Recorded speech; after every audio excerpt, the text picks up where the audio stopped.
Hello dear students, welcome back to Kataria Pharmacy. तो बच्चों, कैसे हैं आप लोग? आई होप सब ठीक होंगे, सब स्वस्थ होंगे, सब एक नंबर होंगे। तो बच्चों, आज की इस वीडियो में हम पढ़ने वाले हैं नेशनल हेल्थ प्रोग्राम्स के बारे में या फिर नेशनल हेल्थ मिशन के बारे में। मतलब कि अपनी इंडिया के अंदर कौन कौन से नेशनल हेल्थ मिशन चल रहे हैं, कौन कौन से नेशनल हेल्थ प्रोग्राम्स रन करे जा रहे हैं गवर्नमेंट के द्वारा। उन सब के बारे में हम वन बाय वन पढ़ने वाले हैं कि उनके अंदर कौन कौन सी एक्टिविटीज चल रही है, उनके क्या क्या आउटकम्स आए, उनका क्या क्या रिजल्ट आया। उन सब चीजों के बारे में हम पढ़ने वाले हैं। तो अगर बच्चों कोई भी चैनल नया है तो चैनल को जरूर से सब्सक्राइब कर ले, और अभी तक आपने पिछले वाले लेक्चर्स नहीं देखे हैं तो उनको भी जाके जरूर से देख लेना। और साथ ही अगर आपको इस वीडियो के नोट्स चाहिए तो आप हमारे ऐप से जुड़ सकते हैं। वहाँ पे डी फार्मेसी का कोर्स भी अवेलेबल है, और उससे रिलेटेड जो भी कोर्सेज है वो भी अवेलेबल है, और उससे रिलेटेड जो भी नोट्स है वो भी अवेलेबल है। तो बच्चों, अभी जाके आप चेकआउट करें। और साथ ही आपको अगर आपको कोर्स में डिस्काउंट चाहिए तो आप मेरा प्रोमो कोड AS25 यूज कर सकते हैं। उससे आपको इंस्टेंटली 25% डिस्काउंट मिल जाएगा। अभी जाके चेकआउट करें और परचेज करें, क्योंकि ये जो डिस्काउंट है वो एकदम लिमिटेड समय के लिए है। तो इसी के साथ हम आज की इस वीडियो को स्टार्ट करते हैं और इसमें देखते हैं हमारा सबसे पहला टॉपिक। तो इसमें सबसे पहला टॉपिक हमारा वो है major national health programmes in India. मतलब कि अपनी इंडिया के अंदर कौन कौन से मेजर नेशनल हेल्थ प्रोग्राम्स है उनके बारे में पढ़ते हैं वन बाय वन। तो इसमें सबसे पहला वो है नेशनल हेल्थ मिशन। अब इसके बारे में देखते हैं। इसके अंदर National Health Mission is a government programme launched to provide accessible, affordable and quality health care to both rural and urban populations, especially vulnerable groups। मतलब जो नेशनल हेल्थ प्रोग्राम है वो गवर्नमेंट के द्वारा रन किया जाता है, और ये लॉन्च किया गया था कि लोगों को एकदम अफोर्डेबल, एक्सेसिबल और क्वालिटी मतलब एकदम अच्छे से हेल्थ केयर मिल सके। और ये बहुत रूरल और जो अर्बन पॉपुलेशन है, मतलब गांव की पॉपुलेशन और अर्बन मतलब शहर की पॉपुलेशन दोनों के लिए चलाया गया था। और स्पेशली वर्नेबल ग्रुप्स मतलब जो भी कमजोर ग्रुप है उनके लिए ज्यादातर ज्यादातर उन पे फोकस था इस मिशन का। इसके अंदर आगे चलते हैं। इसके अंदर है राष्ट्रीय स्वास्थ्य मिशन, एक सरकारी कार्यक्रम है जिसके उद्देश्य ग्रामीण एवं शहरी क्षेत्रों में रहने वाले लोगों को सुलभ, सस्ती, गुणवत्तापूर्ण स्वास्थ्य सेवाएं प्रदान करना है, विशेष रूप से कमजोर वर्ग को। ठीक है बच्चों, इसके अंदर आगे चलते हैं। आगे इसके अंदर कंपोनेंट्स, मतलब अब नेशनल हेल्थ मिशन के कौन कौन से कंपोनेंट है उनके बारे में पढ़ते हैं। तो इसके अंदर है नेशनल हेल्थ मिशन के दो कंपोनेंट है, मतलब NRH मतलब कि नेशनल रूरल हेल्थ मिशन और national urban health mission. NHRM मतलब NRHM मतलब वो रूरल एरियाज के लिए था, और जो NUHM था वो अर्बन एरियाज या फिर अर्बन जो पुअर लोग हैं उनके लिए था। इसके अंदर तो इसके अंदर अब आगे बढ़ते हैं। आगे इसके अंदर है मेजर एक्टिविटीज, मतलब कि अब इस मिशन के अंदर कौन कौन सी मेजर एक्टिविटीज थी उनके बारे में पढ़ते हैं। तो इसके अंदर सबसे पहले वो है हेल्थ एंड वेलनेस सेंटर्स, मतलब जो भी हेल्थ सेंटर्स है, जो वेलनेस सेंटर्स है वो ओपन किए गए इसके अंदर। दूसरा इसके अंदर फ्री ड्रग्स एंड डायग्नोस्टिक, मतलब कि जो भी लोग हैं या फिर जो भी पेशेंट्स है उनको फ्री में मेडिसिन बांटी गई, और जो उनका फ्री में चेकअप किया गया इसके अंदर। तीसरा इसके अंदर मिशन इंद्रधनुष, मतलब इसके अंदर जो मिशन इंद्रधनुष के अंदर ऐसा था कि मतलब जो भी अनवैक्सीनेटेड है या फिर जिनकी वैक्सीन नहीं लगी उनका वैक्सीनेशन कराया गया है, फिर इम्यूनाइजेशन कराया गया इसके अंदर। चौथा इसके अंदर डिजिटल ट्रैकिंग, मतलब कि जो भी डिजीज है फिर उनका रिकॉर्ड डिजिटली डिजिटली रखा गया है। इनके इससे क्या है कि जो भी डॉक्टर्स है फिर जो भी अपने हॉस्पिटल्स है उनको लोगों की जो भी रिकॉर्ड्स है, फिर जो डिजीज रिकॉर्ड है उनका पता चला अच्छे से।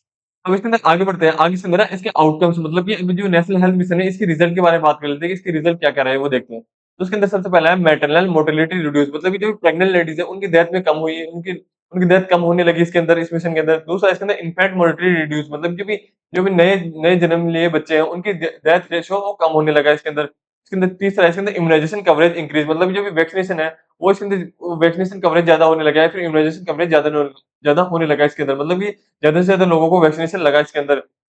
चौथा है इसके अंदर रूरल एसेस इम्प्रूव, मतलब जो रूरल एरियाज के अंदर जो भी लोगों की हेल्थ केयर है, फिर जो उनका हेल्थ है वो इम्प्रूव होने लगी इसके इस मिशन के अंदर। इसमें आगे बढ़ते हैं। आगे इसका दूसरा मिशन हुआ है National Tuberculosis Elimination Programme, NTEP। मतलब नाम से पता चल रहा है ट्यूबरकुलोसिस एलिमिनेशन प्रोग्राम, मतलब जो भी ट्यूबरकुलोसिस डिजीज है उसको जड़ से हटाना। ये इस मिशन का मोटिव था। उसके अंदर इसके इस मिशन के ऑब्जेक्टिव के बारे में बात कर लिया, फिर इसके एम के बारे में देखते हैं कि इस मिशन का एम क्या था, फिर ऑब्जेक्टिव क्या था वो देखते हैं। तो इसके अंदर है India's aim to eliminate tuberculosis by 2025, मतलब जो भी इंडिया का जो भी एम था, मतलब जो भी ट्यूबरकुलोसिस डिजीज है वो 2025 से पहले उसको जड़ से खत्म कर दे, ये इस मिशन का एम था। तो अब आगे इसकी डेफिनेशन देखते हैं। तो इसके अंदर है NTEP is a national programme to detect, treat and eliminate tuberculosis in India, मतलब इस मिशन के एक नेशनल प्रोग्राम था, और इसके अंदर था क्या कि जो भी ट्यूबरकुलोसिस डिजीज है उसको डिटेक्ट करना, उसको ट्रीटमेंट करना, और उसको एलिमिनेट मतलब जड़ से हटा देना इंडिया से। इसमें आगे चलते हैं। राष्ट्रीय श्रेय उन्मूलन कार्यक्रम, NTEP भारत में तपेदिक रोग की पहचान, उपचार और उन्मूलन हेतु चलाया जाने वाला कार्यक्रम है। इसके अंदर आगे चलते हैं। आगे इसके अंदर है फंक्शन, मतलब कि इस मिशन के क्या क्या फंक्शन थे, क्या क्या इसके अंदर एक्टिविटीज हुए वो देखते हैं। तो इसके अंदर है फ्री स्पुटम टेस्ट, मतलब कि इसके अंदर फ्री में जो स्पुटम टेस्ट है उसका जो स्पुटम का टेस्ट होने लगा इसके अंदर फ्री के अंदर। दूसरा है CB NAT टेस्ट, मतलब CBNAAT टेस्ट होने लगा इसके अंदर फ्री के अंदर। डॉट्स थेरेपी होने लगी इसके अंदर इस मिशन के अंदर। चौथा इसके अंदर न्यूट्रिशन सपोर्ट, मतलब कि जो भी पेशेंट्स हैं उनको न्यूट्रिशनल सपोर्ट दिया गया है इस मिशन के दौरान। तो जो भी ट्यूबरकुलोसिस डिजीज़, जो भी ट्यूबरकुलोसिस के पेशेंट थे उनको जो भी न्यूट्रिशन सपोर्ट दिया गया। और उसके अंदर आगे चलते हैं इसका एग्जांपल देखते हैं। तो इसके अंदर if a patient has been coughing for 3 weeks, the pharmacist should refer for the test, मतलब कि अगर कोई पेशेंट्स है वो 3 दिन से या 3 हफ्तों से खाँस रहा है, उसको खाँसी हो रही है, तो उसको जो फार्मासिस्ट है वो उसको टेस्ट के लिए आगे रेफर कर देता है। तो इसके अंदर अब आगे चलते हैं, आगे इसके अंदर आउटकम्स, मतलब कि अब इस मिशन के क्या-क्या आउटकम्स आए, फिर क्या रिजल्ट आया वो देखते हैं। तो इसके अंदर है बैक्टीरियल कैस डिटेक्शन, मतलब कि जो केसेज़ है, जो ट्यूबरकुलोसिस केसेज़ है उनका डिटेक्शन ज़्यादा होने लगा है इसके अंदर। दूसरा इसके अंदर इम्प्रूव ट्रीटमेंट सक्सेसफुल, मतलब कि जो भी ट्रीटमेंट चल रहा है वो इम्प्रूव होने लगा है और सक्सेस होने लगा उसके अंदर। तो इसके अंदर अब आगे चलते हैं, आगे इसके अंदर तीसरा वो है यूनिवर्सल इम्यूनाइज़ेशन प्रोग्राम्स, मतलब ये नाम से पता चल रहा है कि इसके अंदर है कि वैक्सीनेशन ज़्यादा से ज़्यादा हुआ है, फिर ज़्यादा से ज़्यादा कराया जाना चाहिए। उसके अंदर सबसे पहले इस मिशन के ऑब्जेक्टिव के बारे में बात करते हैं, इसका ऑब्जेक्टिव क्या है, फिर इसका एम क्या है वो देखते हैं। तो इसके अंदर है immunise all children and pregnant women, मतलब इसके इस मिशन का मेन मोटिव था कि सभी चिल्ड्रंस को और सभी प्रेग्नेंट लेडीज को इम्यूनाइजेशन लगाई जाए या फिर वैक्सीनेशन करा जाए। तो अब इस मिशन की डेफिनेशन देखते हैं कि इसकी डेफिनेशन क्या है। तो इसके अंदर UIP ensure free vaccination against vaccine preventable disease, मतलब कि इस मिशन के अंदर ये था कि जो भी वैक्सीनेशन से प्रिवेंटेबल डिजीज है या फिर जो भी वैक्सीन से ठीक होने वाली डिजीज है उनका वैक्सीनेशन लगाया जाए सभी लोगों को। इसके अंदर आ गया है स्वाभाविक टीकाकरण कार्यक्रम, बच्चों और गर्भवती महिलाओं को मुफ्त टीके उपलब्ध कराने का कार्यक्रम था। ठीक है, इसके अंदर आगे चलते हैं। अब इसके अंदर आगे चलते हैं, आगे इसके अंदर इसके फंक्शंस के बारे में बात करते हैं कि क्या-क्या फंक्शन थे वो देखते हैं। तो इसके अंदर फ्री सप्लाई ऑफ वैक्सीन, मतलब कि इसके अंदर जो वैक्सीन की सप्लाई है उसको फ्री कर दी गई, मतलब सभी को फ्री में वैक्सीनेशन किया गया है इसके अंदर।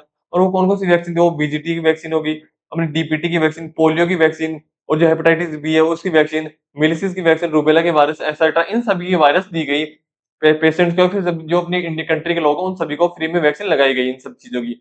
और इसके अंदर आगे चलते हैं, आगे इसके अंदर routine immunisation through PHC outreach sessions, मतलब कि इसके अंदर जो भी अपना पीएचसी, मतलब जो प्राइमरी हेल्थ सेंटर्स है उसके थ्रू शिफ्ट्स के अंदर लोगों को वैक्सीन लगाया गया है इसके अंदर।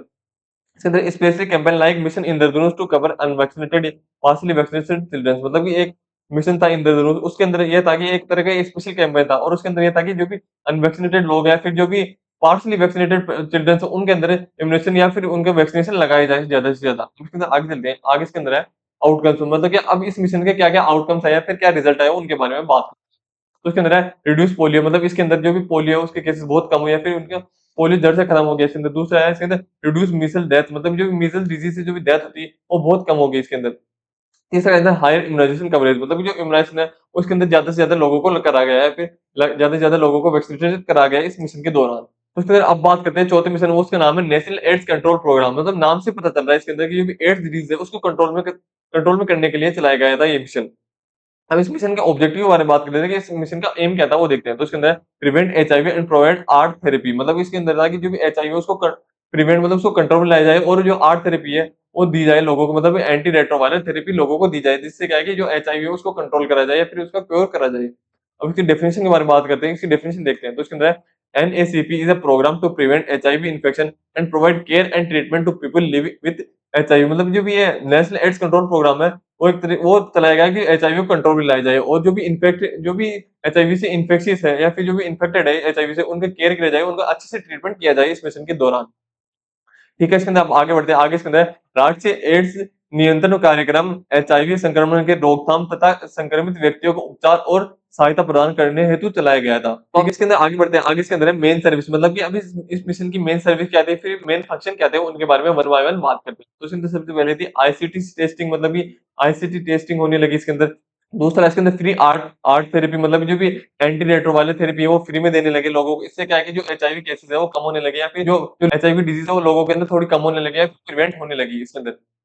तीसरा इसके अंदर ब्लड सेफ्टी, मतलब जो ब्लड ट्रांसफ्यूजन है एक वन पर्सन से दूसरे पर्सन, उसके अंदर जो सेफ्टी है ब्लड की वो बढ़ने लगी, मतलब जो इन्फेक्टेड ब्लड है वो अगले पेशेंट को नहीं ट्रांसफर कराया गया इसके अंदर। चौथा इसके अंदर prevention of mother to child transmission, मतलब कि जैसे कोई किसी मदर से चाइल्ड के अंदर जो भी एड्स फैलता है तो उसको उसका प्रिवेंशन करा गया इसके अंदर ताकि वो ना फैले मदर से चाइल्ड के अंदर। तो अब इस मिशन के आउटकम्स के बारे में बात करते हैं कि इस मिशन के क्या आउटकम्स है, फिर क्या रिजल्ट है उनके बारे में बात करते हैं। तो उसके अंदर सबसे पहला है एचआईवी प्रिवलेंस रिड्यूस, मतलब कि जो एचआईवी फैल रहा था उसको वो बहुत ही कम होने लगे, मतलब उसका फैलाव कम होने लगा इसके अंदर।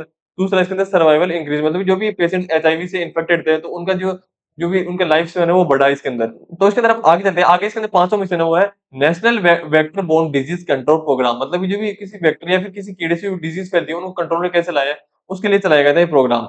देखते हैं इसका ऑब्जेक्टिव क्या था। इसके अंदर था control malaria, dengue, chikungunya JE अज़ार फिलेरिसेस मतलब कि जो भी मच्छरों से या फिर किसी भी वेक्टर से जो भी डिज़ीज़ होती है, जैसे कि मलेरिया, डेंगू हो गई, चिकनगुनिया हो गई, इन सभी को कंट्रोल में कैसे लाया जाए? तो इसके अंदर हम आगे चलते हैं, आगे इसकी डेफिनिशन देखते हैं। तो इसकी डेफिनिशन है national vector borne disease control programme aim to prevent and control diseases transmitted by vectors like mosquito and सेंथ्राइज। मतलब कि इस मिशन का मेन एम था कि जैसे कि कोई भी वेक्टर हो गया, जैसे कोई मच्छर हो गया, फिर जो भी मक्खियाँ, फिर जो भी सेंट्राइज हो गए, उनके द्वारा फैलाई जाने वाली डिजीज़ को कंट्रोल में कैसे लाया जाए? ये इस मिशन का मेन एम था। इसके अंदर राष्ट्रीय वेक्टर जनित रोग नियंत्रण कार्यक्रम का उद्देश्य मच्छरों एवं अन्य कीटों द्वारा फैलाने वाले रोगों को नियंत्रित करना है। ठीक है, इसके अंदर आगे चलते हैं। इसके इसके एक एग्जांपल समझते हैं, जैसे मलेरिया कौन से मॉस्किटो, एनोफिलस मॉस्किटो से फैलता है, तो उसको कंट्रोल में कैसे लाया जाए। दूसरा इसमें डेंगू एडिस मॉस्किटो से फैलता है, तो उसको कंट्रोल में कैसे लाए, इन डिजीज को, उसके बारे में था ये मिशन। तो अब इसके अंदर आगे चलते हैं, आगे देखते हैं फंक्शन, मतलब कि इस मिशन के अंदर कौन कौन से फंक्शन थे, क्या फंक्शन थे, इसके बारे में बात करते हैं। तो इसके अंदर सबसे पहला फंक्शन था, वो था disease surveillance and early detection. मतलब कि इसके अंदर ऐसा था कि इसके अंदर सर्वे होने लगा गाँव-गाँव में या फिर शहरों के अंदर, और जो इनके अंदर है, जो भी इन डिजीज से जो भी इन्फेक्टेड पर्सन है, उनका अर्ली डिटेक्शन होने लगा इसकी वजह से, सर्वे की वजह से। दूसरा इसके अंदर vector control, insecticide spray, bed nets, larva source management. मतलब कि इसके अंदर जो है कि वेक्टर को कंट्रोल में लाया गया है। कैसे कि इंसेक्टिसाइड स्प्रे करा के जो भी नेट्स, मॉस्किटो नेट्स आती है, उनको लगाने से, और जो भी लार्वा सोर्स, अभी जो लार्वा को कंट्रोल करते हैं, उससे भी हम इसको वेक्टर को कंट्रोल में लाने जाने लगा इसके अंदर। उसके अंदर तीसरा है वो behaviour change communication to reduce exposure. मतलब कि इसके अंदर ऐसा है कि बाहर से कम ना निकला जाए। जैसे कोई यहाँ पे मलेरिया केस ज़्यादा बढ़ रहे हैं, तो आप बाहर कम कम निकलेंगे, तो इससे क्या है कि एक्सपोज़र कम होगा। इससे क्या है कि अपना खतरा भी कम होगा इससे। तो इसके अंदर अब इसके आउटकम्स के बारे में बात करते हैं कि इस मिशन के क्या-क्या आउटकम्स थे, वो देखते हैं। तो इसके अंदर है रिड्यूस इन मलेरिया केसेज़, मतलब कि जो मलेरिया केसेज़ है, वो बहुत ज़्यादा कम होने लगे इसके अंदर। तो इसके अंदर आगे बात करते हैं छठे मिशन के बारे में, वो है नेशनल लेप्रोसी इरेडिकेशन प्रोग्राम। मतलब कि अब इस मिशन के ऑब्जेक्टिव के बारे में बात करते हैं कि इस मिशन के अंदर क्या ऑब्जेक्टिव था, फिर क्या एम था, वो देखते हैं। तो इसका ऑब्जेक्टिव था एलिमिनेट लेप्रोसी। मतलब कि इसके अंदर था कि जो लेप्रोसी डिजीज़ है, उसको जड़ से हटा देना। मतलब कि जैसे भी इसके अंदर प्रेवलेंस लेस देन 1 पर 1000 पीपल्स, मतलब कि जो भी 1000 लोगों में से कम 1 को भी ना हो ये डिजीज़। तो आगे इसकी डेफिनिशन के बारे में बात करते हैं कि डेफिनिशन क्या है, तो वो देखते हैं। तो इसके अंदर है, डेफिनिशन है NLEP provide free MDT and work to eliminate leprosy as public health problem. मतलब कि इसके अंदर था कि गवर्नमेंट है, वो लोगों के अंदर फ्री में मेडिसिन देती थी, और इसके अंदर ये था कि जो लेप्रोसी उसको जड़ से खत्म कैसे करा जाए। राष्ट्रीय कुष्ठ उन्मूलन कार्यक्रम का उद्देश्य कुष्ठ रोग को सार्वजनिक सार्वजनिक स्वास्थ्य समस्या के रूप में समाप्त करना था। ठीक है, इसके अंदर आगे चलते हैं। अब इसके फंक्शन के बारे में बात करते हैं कि इसके फंक्शन क्या थे, वो देखते हैं। तो उसके अंदर है free multi drug therapy to all patient. मतलब कि इसके अंदर था कि गवर्नमेंट के द्वारा सभी को फ्री में ड्रग्स दी जाए, ताकि इससे क्या है कि वो उनकी समस्या जड़ से खत्म हो सके। दूसरा इसके अंदर active case finding in endemic hotspot district. मतलब कि इसके अंदर ऐसा था कि जो भी एक्टिव केसेस है, उनको फाइंड करना, जो भी अपने मेन डिस्ट्रिक्ट हो गए उनके अंदर। इसके अंदर है disability prevention and rehabilitation service. मतलब कि इसके अंदर ये था कि इस डिजीज की वजह से लोगों के अंदर परमानेंट डिसेबिलिटीज भी आ सकती थी। इससे क्या है कि उनको रिहैबिलिटेशन सर्विस के अंदर भेजना। उसके अंदर पांचवा होता है health education to reduce stigma and integration with general health service. मतलब इसके अंदर लोगों को अवेयर करना उनके हेल्थ के बारे में, और उन लोगों को हेल्थ एजुकेशन प्रोवाइड करना डिजीज के बारे में। अब इस मिशन के आउटकम्स के बारे में बात करते हैं, या फिर इसके रिजल्ट के बारे में बात करते हैं, क्या क्या रिजल्ट थे वो देखते हैं। तो उसके अंदर है India achieve elimination status in 2015। Example prevalence less than one पर 10,000 एट नेशनल लेवल। मतलब कि इंडिया के अंदर ये था कि मतलब लेप्रोसी को जड़ से खत्म कर दिया 2005 तक। मतलब लेप्रोसी इंडिया के अंदर खत्म हो चुकी थी, मतलब but still some pocket with higher incidence ongoing effort to sustain the achievement. मतलब कि ऐसा है कि कई-कई एरियाज में लेप्रोसी केसेस अभी मिल रहे हैं, तो इसलिए ये प्रोग्राम रन में है। अब इसके अंदर 7वें मिशन के बारे में बात करते हैं कि 7वां मिशन क्या है? वो है जननी शिशु सुरक्षा कार्यक्रम। उसके अंदर आगे बात करते हैं इसके ऑब्जेक्टिव के बारे में बात करते हैं, देखते हैं। तो इसके अंदर है free delivery and free treatment of for newborn. मतलब इसके अंदर था कि मतलब कि जो भी प्रेग्नेंट लेडीज है, उनको फ्री में डिलीवरी कराई जाए, और जो फ्री में जो भी न्यूबॉर्न बेबीज है, उनका फ्री में ट्रीटमेंट कराया जाए। इसके अंदर ये था इसका ऑब्जेक्टिव। उसके फंक्शन के बारे में बात करते हैं कि इस मिशन के फंक्शन क्या थे, वो देखते हैं। तो उसके अंदर in public health facilities mother and entitled for to free service during deliveries. मतलब कि इसके अंदर ये था कि जो भी अपने गवर्नमेंट हॉस्पिटल्स है, उनके अंदर जो भी प्रेग्नेंट लेडीज है, उनको फ्री में डिलीवरी कराई जाए, और उनको फ्री में ट्रीटमेंट दिया जाए। इसके अंदर दूसरा है health system ensure free diagnostic drug transport to health facilities from home and back.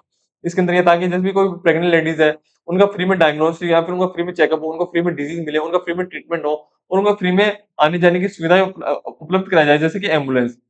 उसके अंदर आगे बात करते हैं, आगे इसके अंदर इस मिशन के आउटकम्स के बारे में देखते हैं कि आउटकम्स क्या कहते हैं, वो देखते हैं। तो इसके अंदर मोर इंस्टीट्यूशनल डिलीवरीज। मतलब कि इसके अंदर ऐसा था कि हॉस्पिटल्स के अंदर ज्यादा से ज्यादा डिलीवरीज होने लगी प्रेग्नेंट लेडीज की। दूसरा इसके अंदर रिड्यूस मैटरनल डेथ। मतलब जो भी प्रेग्नेंट लेडीज है, उनकी डेथ कम होने लगी इस मिशन के दौरान। तो अब इसके अंदर आगे चलते हैं, आगे इसके अंदर 8वां मिशन हुआ है मिशन परिवार विकास। अब इस मिशन का ऑब्जेक्टिव देखते हैं। तो इसका ऑब्जेक्टिव है reduce fertility rate in a higher population district. मतलब ये प्रोग्राम पॉपुलेशन कंट्रोल के लिए लाया गया था। मतलब इसके अंदर था कि जहाँ पे पॉपुलेशन ज्यादा बढ़ रही है वहाँ पे फर्टिलिटी रेट को कम करी जाए।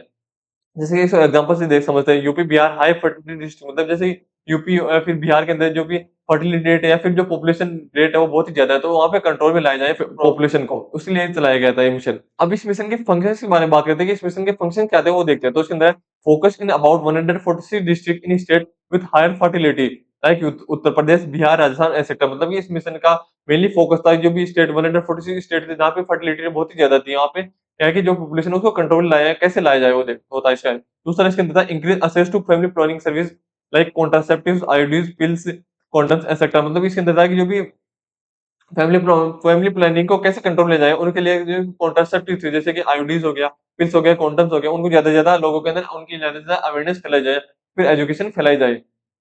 अब इसके अंदर तीसरा आता हुआ communication campaigns, improve outreach, mobile teams, Sarathi vans, digital system to manage supplies. मतलब इसका ये था कि जो कम्युनिकेशन कैंपेन्स थे जैसे कि जैसे कि कोई सारथी वैन्स हो गया, फिर जो भी मोबाइल स्ट्रीम थे उनको ज्यादा से ज्यादा गाँव या फिर शहरों के अंदर फैलाया गया, ताकि इससे क्या है कि वो लोगों को अवेयर कर सकते हैं फैमिली प्लानिंग के इनके बारे में। तो हम इसके अंदर बात करते हैं इसके आउटकम्स, मतलब अभी इस मिशन के क्या-क्या आउटकम्स थे, क्या-क्या रिजल्ट है उनके बारे में देखते हैं। तो इसके अंदर help district move towards replacement level fertility, मतलब कि जिसके अंदर था कि जो भी अपनी जो भी पॉपुलेशन कंट्रोल है या फिर जो भी फर्टिलिटी रेट है वो धीरे-धीरे कम होने लगी इसके अंदर। दूसरा इसके अंदर increase use of modern contraceptive in target district, मतलब कि जो भी मॉडर्न कॉन्ट्रासेप्टिव थे वो ज्यादा यूज होने लगे इसके अंदर। अब इसके अंदर आगे बात करते हैं, इसके अंदर नवा मिशन हुआ है आयुष्मान भारत डिजिटल मिशन। अब इसके अंदर देखते हैं इसका ऑब्जेक्टिव क्या था वो देखते हैं। तो इसके अंदर ऑब्जेक्टिव था create digital health ID system, मतलब कि इसके अंदर था कि जो भी डिजिटल हेल्थ या फिर डिजिटल आईडी बनाई जाए सभी पेशेंट्स की। इसके अंदर ये था ABDM, build digital infrastructure for health records and data sharing. मतलब इसके अंदर ये था कि जो भी आयुष्मान भारत डिजिटल मिशन के अंदर ये था कि डिजिटल इंफ्रास्ट्रक्चर बनाया जाए, इससे क्या है कि जो भी हेल्थ रिकॉर्ड्स है किसी भी पेशेंट का, फिर डेटा शेयरिंग है वो अच्छे से हो सके, या फिर हेल्थ रिकॉर्ड अच्छे से रखा जाए किसी भी पेशेंट्स का। इसके अंदर आयुष्मान भारत डिजिटल मिशन का उद्देश्य डिजिटल स्वास्थ्य पहचान और रिकॉर्ड प्रणाली विकसित करना है। इसके अंदर आगे चलते हैं, इसके फंक्शन के बारे में बात करते हैं कि क्या-क्या फंक्शन थे वो देखते हैं। तो इसके अंदर health ID for individual digital registration, मतलब इसके अंदर रहता है कि किसी पेशेंट की अलग से कोई भी डिजिटल आईडी बनाई जाए या फिर हेल्थ आईडी बनाई जाए। उसके अंदर दूसरा हुआ है standard for data privacy interoperability, मतलब इसके अंदर जैसे कोई पेशेंट का डेटा वो प्राइवेट रहे या फिर केवल डॉक्टर और सिर्फ पेशेंट को ही पता रहे, किसी और को ना पता रहे, या फिर कॉन्फिडेंशियल रहे। इसके अंदर तीसरा हुआ है इंटेलिक्ट different stakeholders hospital labs doctors patient, मतलब इससे जो भी डेटा है पेशेंट का वो मतलब सभी के पास ट्रांसफर हो सके, जैसे हॉस्पिटल से लैब्स के अंदर ट्रांसफर हो सके, फिर डॉक्टर्स के पास आ सके वो डेटा। इससे क्या है कि जो भी पेशेंट का ट्रीटमेंट है वो अच्छे से हो सके। अब इसके अंदर आगे चलते हैं, आगे इसके अंदर इस मिशन के आउटकम्स क्या क्या थे वो देखते हैं। तो इसके अंदर था infrastructure being built, increase registration of IDs, मतलब इसके अंदर था कि जो भी इंफ्रास्ट्रक्चर है, डिजिटल इंफ्रास्ट्रक्चर है वो बढ़ा इसके अंदर, और जो भी ऑनलाइन आईडीज है, फिर किसी पेशेंट का डेटा है या फिर जो भी रिकॉर्ड्स है वो अच्छे से होने लगे इसके अंदर। दूसरा इसके अंदर better digital tracking of immunisation diagnostic एसेप्टा, मतलब इसके अंदर रहता है कि ऑनलाइन जो भी पेशेंट्स की वैक्सीनेशन की ट्रैकिंग होने लगी, या फिर अच्छे से वैक्सीनेशन होने लगा इसके अंदर, और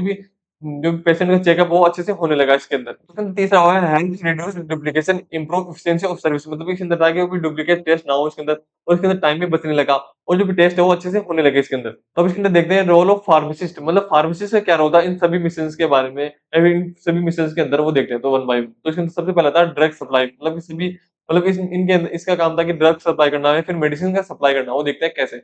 था ensure availability of essential medicine, मतलब कि फार्मासिस्ट का काम था कि, या फिर फार्मासिस्ट का ये काम था कि वो इंश्योर करता था या फिर ध्यान में रखता था कि जो भी एसेंशियल मेडिसिन है वो अवेलेबल रहे हर टाइम।